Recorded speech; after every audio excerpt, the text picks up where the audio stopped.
Hola, bienvenidos a Química en Píldoras. El día de hoy vamos a hablar de una bolsita que parece transparente en una sala de hospital, pero que por dentro es puro termodinámica de soluciones. Si están bien planteadas, salva vidas, pero si no, destruyen células del paciente. Lo que más me sorprendió es que para saber si esta solución es segura, debemos de tener propiedades coligativas reales. Para esto, la osmolaridad depende de cuántas partículas hay y no de qué tipo son. Para ello, vamos a aplicar las siguientes ecuaciones que resolveremos paso a paso. Me encargué de los excipientes. Vamos a ver por qué manisol y dextrosa, con la misma masa, dan osmolaridades diferentes y ver cuál conviene según el paciente. Ahí es donde entro yo. Voy a hablar de los riesgos, las incompatibilidades entre medicamentos, los precipitados peligrosos y las tonicidades incorrectas que pueden hasta dañar los tejidos. Yo respaldo todo con fuentes confiables. Nada de lo que se diga aquí será nuestra opinión. Al finalizar, conecto todo con el paciente real. Los cálculos de laboratorio tienen que traducirse en decisiones clínicas. Por concluyente, vamos a revisar el siguiente caso clínico. Maricielo, ¿qué estamos formulando? El caso es una solución de cloruro de sodio al 0.9% para la administración intravenosa. Es una mezcla homogénea a nivel molecular sin reacción química entre sus componentes. El soluto es el cloruro de sodio y el solvente es el agua. Yo tengo una pregunta, disculpa. ¿Qué pasaría con las propiedades del agua al nosotros añadirle el cloruro de sodio? Cambian todas. El agua pura congelada a 0 grados centígrados hierve a 100 grados centígrados y la presión de vapor es de 47 milímetros de mercurio a 37 grados. La solución congela más abajo, hierve más arriba, tiene menor presión de vapor y exhibe una presión osmótica. Esas cuatro son las propiedades coligativas y todas dependen de cuántas partículas hay, no de qué tipo. Y ahora Melanie nos va a explicar los cálculos. Nos vamos a dirigir a nuestra computadora donde vamos a desarrollar todos los procedimientos que hemos realizado paso a paso. Ahora vamos a determinar la osmolaridad con Van Hoff, que está simbolizada por la letra I, que es el factor de Van Hoff. Este viene a ser el número de partículas que se disocia una unidad de fórmula del soluto en una solución. Bueno, tenemos la fórmula conceptual donde I vendría a ser el número de iones producidos por una disolución o disociación para el cloruro de sodio.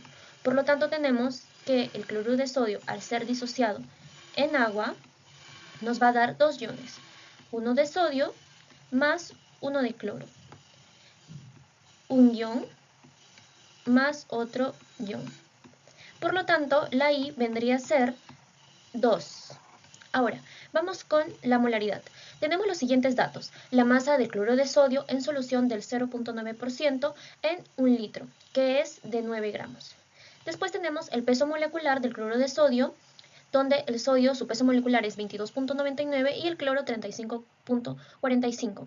Y esto vendría a ser su peso molecular de 58,44 gramos sobre moles. Y tenemos que el volumen viene a ser 1 litro.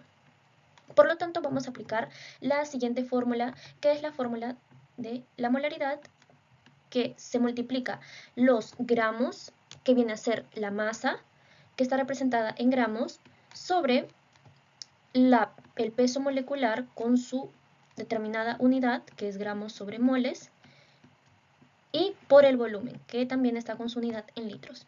Al reemplazar esta fórmula tenemos que 9 gramos sobre 58,44 gramos sobre mol multiplicado por 1 litro.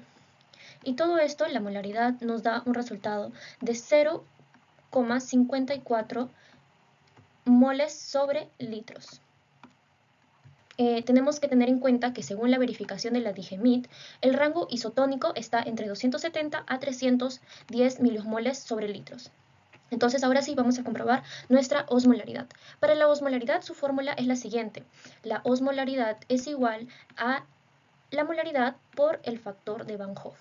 Ahora como ya tenemos los datos, tenemos nada más que reemplazar, que sería 0,154 moles sobre litro por 2. Y el resultado de la osmolaridad sería 308, que son representados por miliosmoles sobre litro. Ahora, como ya tenemos esto, tenemos que comprobar si es que nuestro resultado está dentro del rango y por lo tanto sí estaría dentro del rango, 308 miliosmoles sobre litros. Ahora veamos por qué no da igual qué excipiente elegimos. En pantalla aparece la comparación. El cloruro de sodio tiene I igual a 2 y a 0.154 mol por litro, da 308 miliosmoles. La dextrosa y el manitol son no electrolitos, su I es 1, entonces a esa misma concentración molar solo dan 154 miliosmoles, la mitad. Una solución hipotónica que rompería los glóbulos rojos. Si quisiéramos isotonía con manitol, necesitaríamos 0.290 mol por litro, que equivale a 52.6 gramos por litro, versus los 9 gramos de cloruro de sodio. Y además, el manitol no afecta a la glucosa sanguínea. Por eso es la opción correcta para pacientes diabéticos. Y así como el excipiente correcto protege al paciente, hay otro factor igual de crítico, la fuerza iónica. Como ven aquí, mide la concentración total de iones en solución. Cuando es demasiado alta, miren el diagrama del centro, estos iones rodean al fármaco y compiten por el agua disponible. A eso se le llama efecto salting out. Y el resultado es lo que aparece en la derecha: precipitación, degradación acelerada, pérdida de eficacia antes de llegar al paciente. Por eso no basta con solo elegir bien el excipiente. Controlar la fuerza iónica es igual de crítico. Pero entonces, ¿cómo se relaciona todo esto con lo que ocurre en nuestro cuerpo? La respuesta está en la presión osmótica.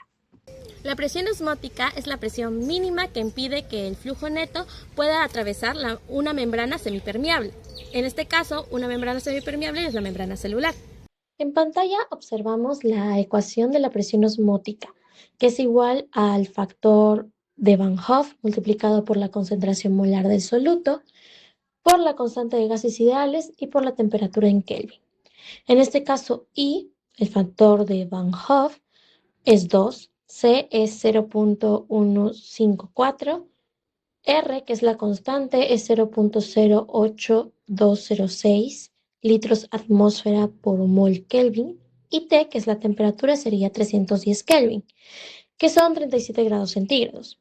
Al multiplicar, nos da como resultado 7.84 atmósferas.